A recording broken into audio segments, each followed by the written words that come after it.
अमर रहे, अमर रहे, अमर रहे। सरदार मनमोहन सिंह अमर रहे, अमर रहे, अमर रहे। चलो एक मिनट इधर ध्यान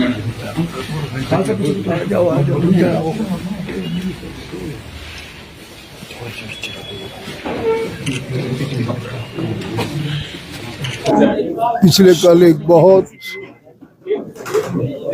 बहुत बड़े महान व्यक्तित्व का निधन हुआ है, हमारे से विदाई हुई है।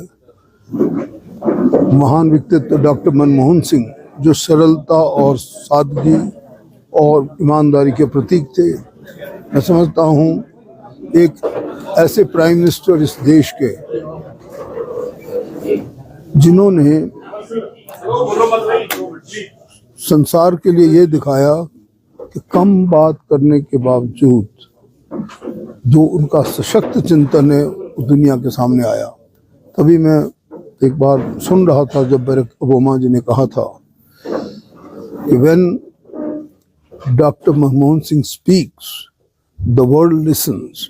वो बात क्यों कही उन्होंने? क्योंकि वो बहुत कम बोलते थे, परंतु चिंतन उनका इतना सशक्त था। आप अंदाजा लगाइए, आम लोगों के लिए मनरेगा जैसी स्कीम का चलना, जिससे आम लोगों की आर्थिक शक्ति बने, आम लोगों के जीवन में सुधार हो, उन महिलाओं को जिनके पास सचमुच से कोई और आर्थिक मजबूती नहीं होती वो उनकी मजबूत हुई।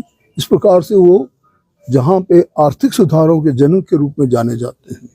आप जानते हैं कि दुनिया की बड़ी बड़ी आर्थिक जो शक्तियाँ हैं, फाइनेंशियल पावर्स, हम उनमें 5वें स्थान पर आए, इसलिए कि डॉक्टर मनमोहन सिंह की जो संबंधी नीतियाँ थी, फाइनेंशियल से रिलेटेड नीतियाँ थी, वो इतनी स्ट्रांग थी और इतनी सॉर्ट ऑफ सशक्त थी कि हम लोग अपनी आर्थिक दशा को सुधार सके।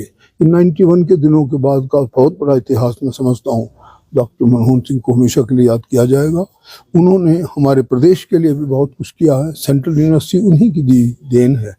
और इसी प्रकार से बहुत सी जितनी भी मैं समझता हूँ स्कीम्स जो हमारे गांव के उत्थान के लिए, जो गरीब लोगों के उत्थान के लिए, एक मनरेगा ही नहीं और भी दूसरी जितनी थी, राइट टू इंफॉर्मेशन उनके वक्त आया, राइट टू फूड उसी वक्त आया। ये सब चीज़ें जो हैं सुधार की थी और आम आदमी के जीवन को अच्छा बनाने की तरफ जो कदम दिए थे। मैं तो उनकी सादगी को इसलिए भी जानता हूँ, जब भी उनके पास जाते थे घर में तो स्वयं उठकर आपको पानी खुद ऑफर करते थे। इतने सिंपल विचार के थे।